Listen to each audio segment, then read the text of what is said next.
Bonjour. Hello. Hola. Marhaba bikoum. Sur le fil. Le podcast d'actu de l'AFP. Des nouvelles choisies pour vous sur notre fil info. Vous l'avez lu, vu ou entendu, l'élection du nouveau pape Léon XIV a provoqué une avalanche médiatique.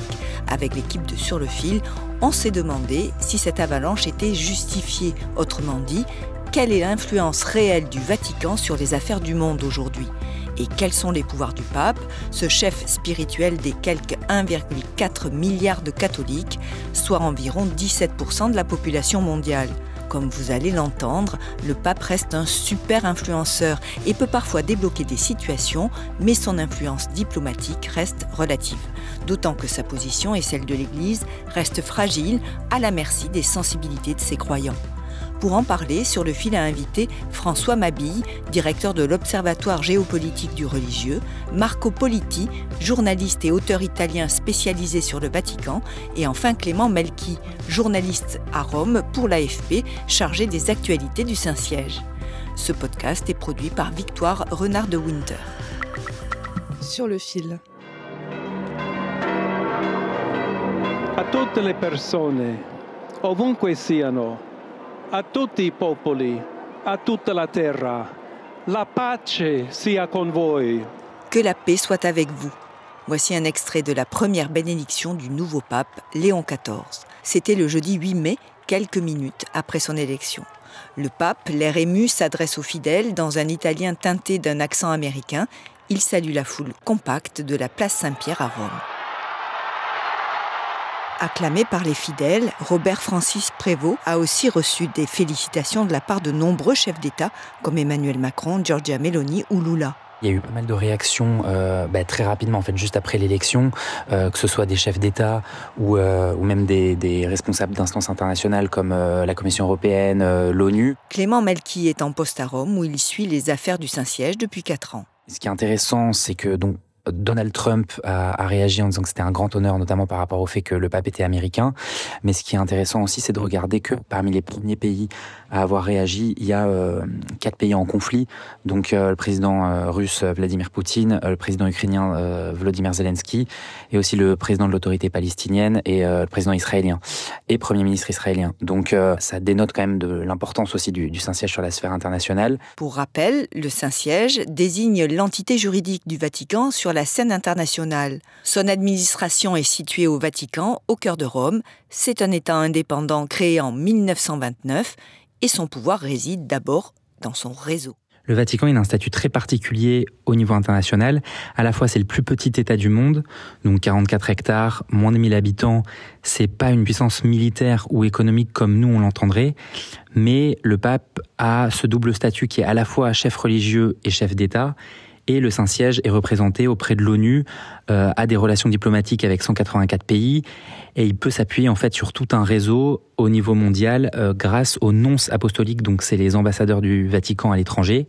Il y a aussi 5000 évêques dans le monde, il y a 400 000 prêtres, il y a des associations, des ONG, etc. Et en fait, tout ce maillage-là, il est très centralisé, il remonte vers Rome, et c'est ce qui permet justement au Saint-Siège d'être un des États les mieux renseignés au monde. Et en même temps, ça lui permet lui aussi d'être présent, de relayer son message jusqu'à une échelle très locale, voire même dans des zones très reculées. En deuxième lieu, il y a l'influence diplomatique. Présenté comme un État neutre sur la scène internationale, le Vatican l'exerce notamment en tant que médiateur de conflits. Écoutez François Mabille. Le pape Jean-Paul II était intervenu entre l'Argentine et le Chili sur une question très particulière. À ma connaissance, ça s'est moins fait avec le pape Benoît XVI. Et puis le pape François s'est fait médiateur dans de très nombreux conflits ou tensions nationales, que ce soit en Amérique latine, que ce soit en Afrique, ou bien évidemment sa médiation réussie, la grande médiation réussie, c'est entre Cuba et les États-Unis. Cette dernière date de 2014. Pendant 2 ans, ces 2 États ont repris leurs relations diplomatiques. Et cela s'est traduit par un assouplissement de l'embargo américain sur Cuba, mis en place dans les années 60. Plus récemment, le Vatican a tenté d'intercéder auprès de la Russie notamment, mais en vain. Ce pouvoir de médiation reste limité. Sur les toutes dernières années, quand on regarde l'Ukraine, le Proche-Orient, Le Saint-Siège n'a pas vraiment réussi à trouver de relais sur place. Son action s'est vraiment limitée à des appels de paix du pape François toutes les semaines qui se sont répétés. Mais concrètement, ils sont pas parvenus, mais comme d'autres pays occidentaux, à avoir vraiment un impact concret sur le terrain. La participation du pape à de grandes réunions internationales comme les COP sur le climat ou les sommets du G7 peuvent également être une présence symbolique pour continuer à propager le message, notamment un message en faveur de la paix. Et continuiamo a pregare per la pace nella martoriata Ucraina, il Medio Oriente, Palestina, Israele, Libano, adesso la Siria. Et en fait, ce message-là, il va infuser, il va parfois toucher certains responsables politiques, certains chefs d'État, il va parfois influer indirectement sur les décisions, mais on ne peut pas dire que ce soit le centre de l'impact du Saint-Siège à travers ces conférences internationales. Comme un peu une sorte de soft power qui résonne à travers toutes les populations, selon Marco Politi, journaliste italien spécialiste du Vatican. Quand le pape parle, il y a l'attention de l'opinion publique mondiale. Pas seulement les catholiques, aussi des autres chrétiennes ou des fidèles des religions non chrétiennes ou des agnostiques ou des athées. Il y a toujours une grande attention. Et quand même, il y a les ambassadeurs de presque toutes les nations qui sont ici à Rome auprès du Vatican. L'influence s'exerce aussi par le biais de la doctrine. Elle est énoncée notamment dans les fameuses encycliques papales, des textes qui peuvent marquer des évolutions très importantes. François en a fait 4. La principale encyclique de François, donc qui est Laudato Si, notamment sur l'écologie intégrale qu'il avait publié en 2015, c'est un texte qui a eu vraiment un énorme impact, notamment pour les défenseurs de l'environnement et pour la cause écologique. Mais le pape lui-même ne peut ignorer ses évêques. Ainsi, sans en avoir fait une encyclique, il s'est prononcé pour la bénédiction des couples homosexuels en décembre 2023, mais il a dû reculer. Certains ont dit « Ah, enfin un pape progressiste », entre guillemets, c'est-à-dire qu'il n'est pas dans la condamnation, mais bien dans l'accueil des personnes, dans le respect des personnes, quelles qu'elles soient, voilà, au moment de qui suis-je pour juger. Mais on a vu également qu'à ce moment-là, certains évêques, certains cardinaux dans l'Église catholique avaient des positions beaucoup plus dures et beaucoup plus réservées. Et ça s'est retrouvé des années plus tard avec cette histoire de bénédiction des couples de même sexe, quand on a vu des épiscopats être totalement rétifs à cette proposition-là.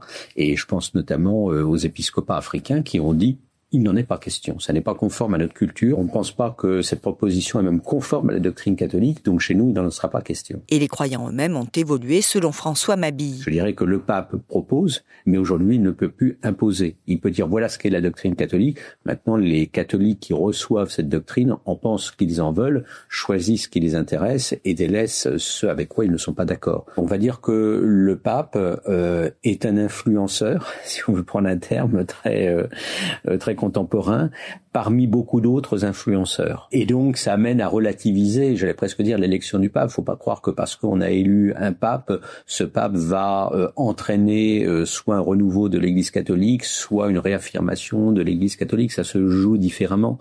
Donc, son influence est une influence parmi d'autres, qui peut être effectivement auprès des croyants ou de l'opinion publique une influence globale, mais qu'il faut tout de même revoir et analyser suivant les sujets. Cette influence et le pouvoir de l'Église ont été déstabilisés depuis plusieurs décennies par les scandales de pédophilie, voire de corruption.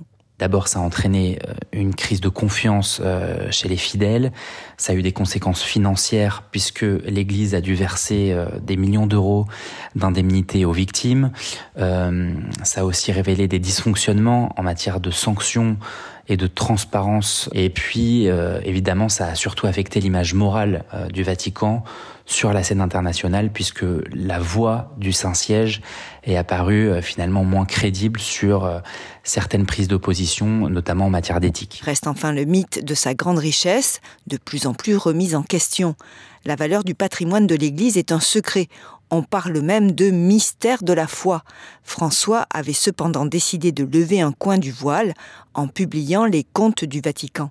Écoutez Marco Politi. Le dernier bilan montre qu'il y a un déficit de 70 millions de dollars. Et dans les dernières années, l'argent qui venait de certains groupes a baissé. Parce qu'en Amérique du Nord, où il y a des groupes très influents, mais aussi très traditionnalistes, très conservateurs, qui n'étaient pas d'accord avec les ouvertures de François. Le nouveau pape, en tout cas, est perçu comme un chef de l'Église moins clivant que son prédécesseur. Il ne faut pas oublier que le pape, c'est le garant d'une doctrine catholique. Donc, sur l'avortement, sur l'euthanasie, sur les sujets sociétaux de cet ordre-là, je ne pense pas que ce pape-là sera différent de ce qu'on a vu déjà jusqu'ici. Ce qui va être intéressant, c'est de voir comment il arrive à concilier sa fonction avec les défis du moment, parce qu'il arrive à un moment aussi très complexe sur la scène internationale. Ça va être évidemment passionnant de suivre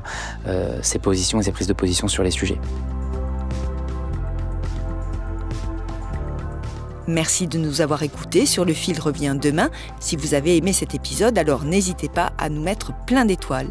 Je suis Emmanuelle Bayon et je vous dis à bientôt.